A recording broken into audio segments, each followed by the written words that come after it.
اللهم صل وسلم وبارك على سيدنا محمد وعلى آله وصحبه أجمعين. أخواتي الأعزاء، اليوم في الفيديو هذا باش نشوفوا كيفاش نعملوا فطيرة محشية.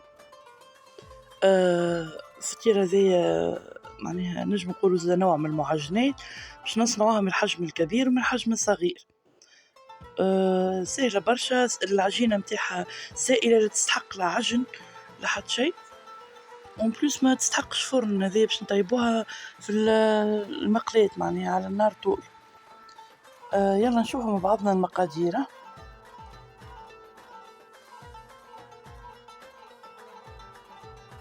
ناخذوا اناء صغير نحطوا فيه 250 مليلتر حليب بارد عادي،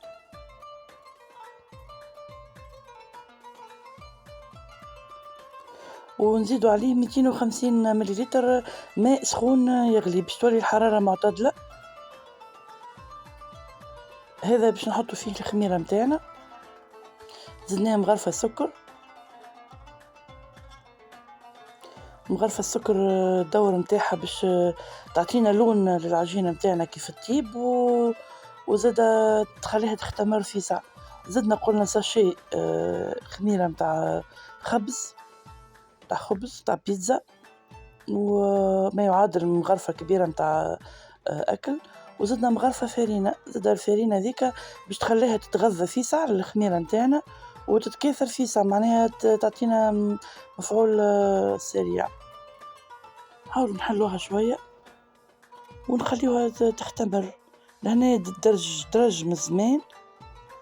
شوفوا كيف بدات تعملنا في الرغوة ذيك، معناها بدات تخدم الخميرة متاعنا، بدات تتكاثر. لهنا باش ناخذ 500 غرام فرينة. انا خذيت من نوع الممتاز اللي هي فيها محسن. تنجموا انتم تاخذوا فرينة عادية وتزيدوا شطر مغرفة خميرة حلويات معاها، تولي معناها تعطينا نفس الفاء. زدنا 4 ملاعق زيت زيتون، انا حطيت 4 ملاعق كبار، وصبينا الخليط هذاك نتاع الخميرة والحليب والماء والسكر. هنا باش نخلطوا كل شيء بالمغرفة في حاجة واسعة شوية.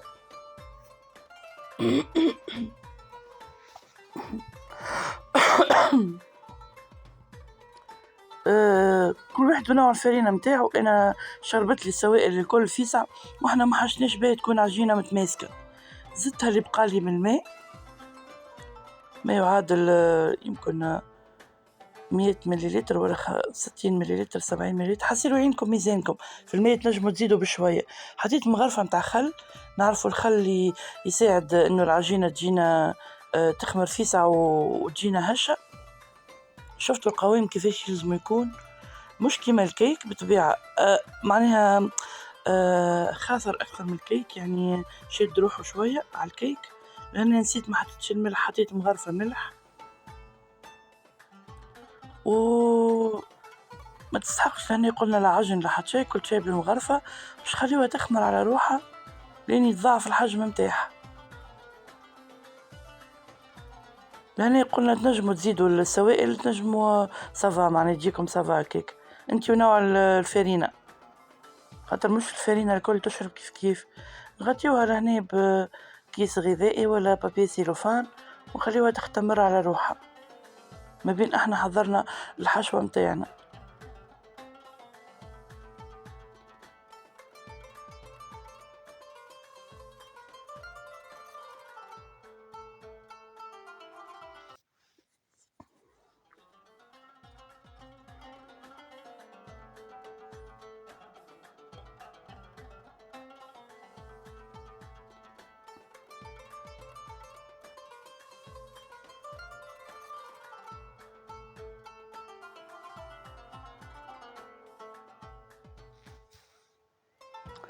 ناخذ المقلاة متاعنا نحطوها على النار، نحطو شوية زيت،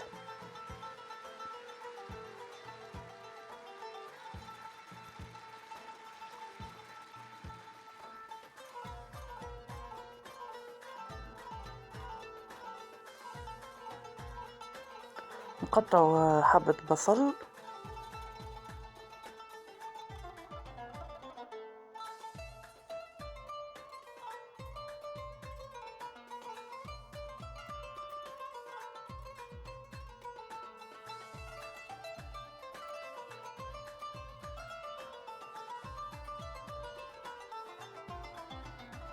باش نضيفو لهنا 300 جرام اسكالوب.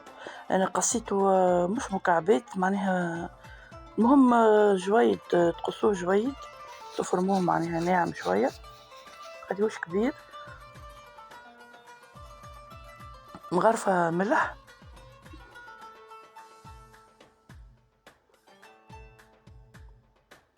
مغرفة كركم. لأن تنجمو تفوحوا كيما تحبوا، اللي يحب يحط ثوم ينجم، اللي يحب يحط الفاح متاع ذاك الشاورما ينجم، اللي يحب كل واحد وكيفاش. انا حطيت شويه تبلو كرويه، شويه كركم، شويه فلفل اكحل ملح هكا،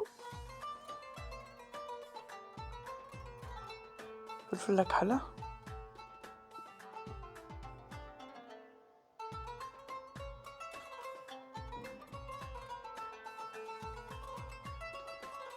نجم تزيدو رشه زعتر زاده يبنن على الاخر. هنا كل شيء باش يطيب بريسك مع بعضه، معناها دوب ما ياخو الاسكالوب وجهه احنا نضيفو اللي بعده. هنا قطعت زوز قرون فلفل، واحد احمر واحد اخضر. باش تعطينا شويه الوان هكا الحشوه نتاعنا. حبة طماطم قشرتها قصيتها بالطبيعه.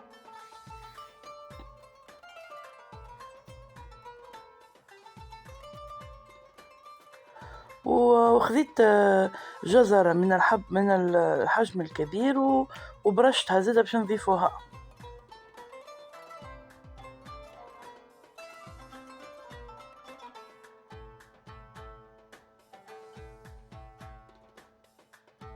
تنجموا في عوض الاسكالوب تعملوا تن وبيض مسلوق تقصوه صغير، وتعملوا معناها شوية هريسة وجبن، تعوضوا الحشوة هذيا بالتن اللي ما يحبش اسكالوب. لأن قلنا زدنا جزرة مبشورة، نخليو هذا الخليط الكل يطيب مع بعض ولين ينشف من الماء نتاعو. ديما نحركو ردوا بالنا لا يشد لنا. لهنا عندنا شاحلي بالماء وطاب، نحطو يبرد شوية في وعاء واسع شوية، وباش نضيفوله شوية جبن مرحي، جبن مبشور. تعملوا الجبن اللي تحبوا عليه عادي. انا حطيت جبن هذاك ايمونتال، وهنا عندي جبن اخر بالشيدار زادا مقصوص مكعبات، باش نحطهم بعد طول فوق معناها الفطاير متاعنا.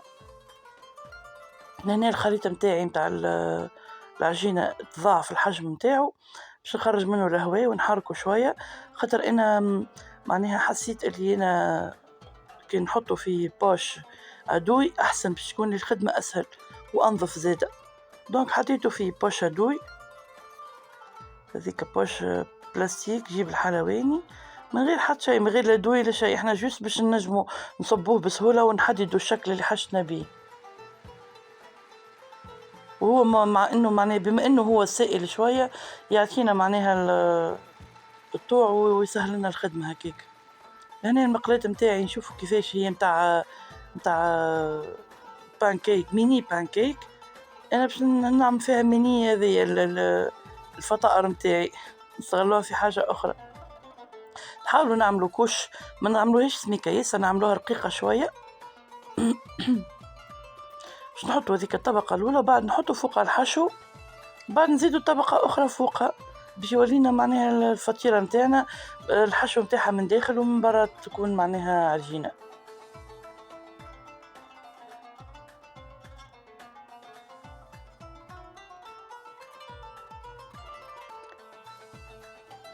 هذه أكثر يشيخوا عليها الصغيرات، أما تنشوفهم بعد كيفاش عملت زادة واحدة من حجم الكبير.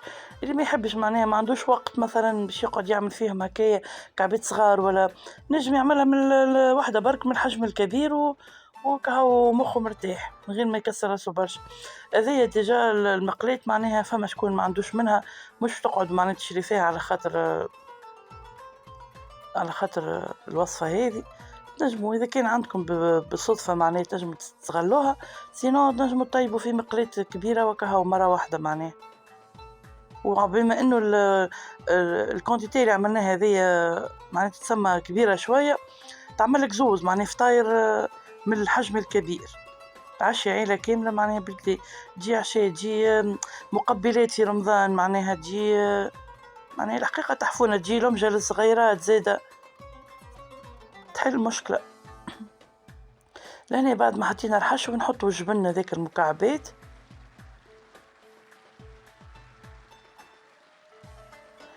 نحاولوا ننزلوا عليه شوية باش ما يقعدش طالع من بعد من الطبقة الفوقانية متاع الحشو.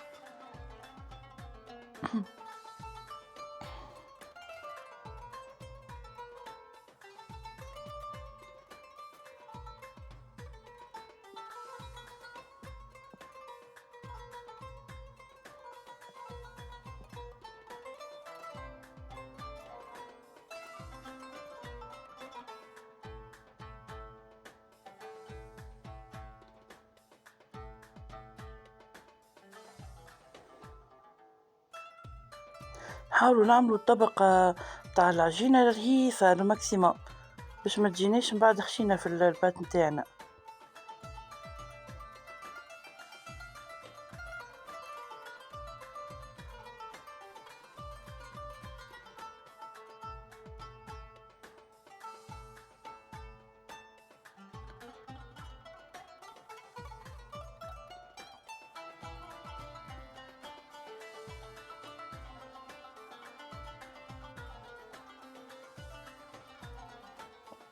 والنار ديما تكون معناها نار واطية، ما نخليوهاش عالية النار باش ما تتحرقش وتقعد نية، معناها هكاك تطيب وحدة وحدة وتطيب الباهي كلها من داخل.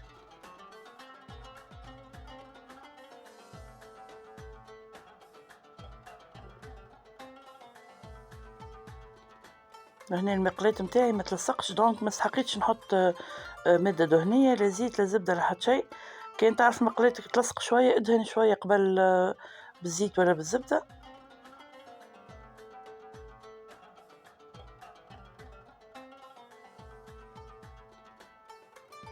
حاولوا نضغطوا عليهم شوية بعد ما نقلبوهم باش ما يقعدوش عالين برشا. هنا الفطائر متاعنا تسميو طابو سيء.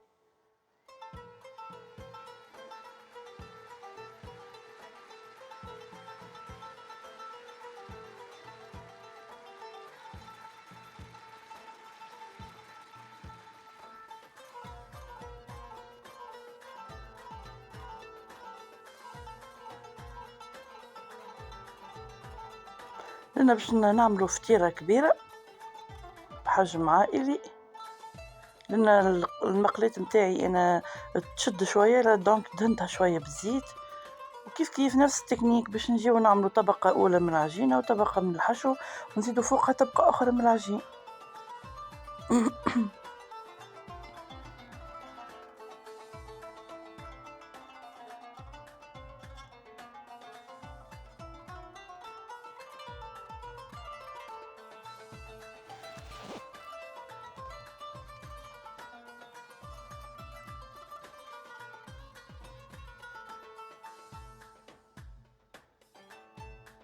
نشخشخوها بالجبن كما تحبوا.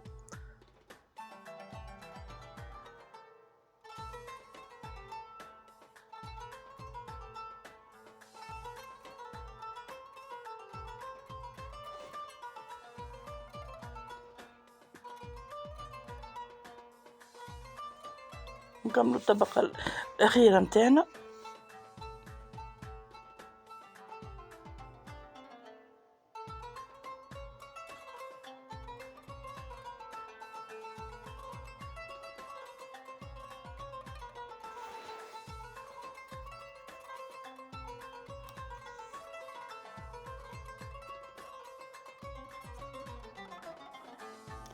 لهناك الفراغات اللي قعدوا نجموا نكملوا نلصقوهم في بعضهم بالمغرفة، ما نخليوش حتى فراغات، خاطر هذيك يسيح منها الجبن ويخرج لنا لبرا تحرق لنا في المقلاة متاعنا.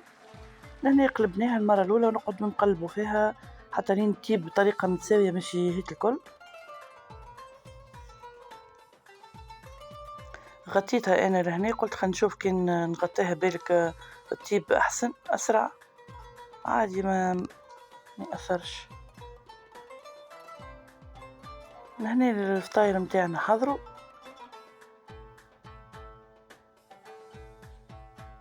مزيانين وبنان، ريحتهم فاوحة. جاو عشاء هايل كما قلنا، يجيو حتى لمجة للصغيرات. ان شاء الله تجربوا الوصفة، ان شاء الله تعجبكم. كان عجبتكم بيان سور حطوا لي جيم مع الفيديو، واللي مشتركش يشترك في القناة. وتوا نقول لكم باي باي، ان شاء الله نشوفكم في فيديو اخر.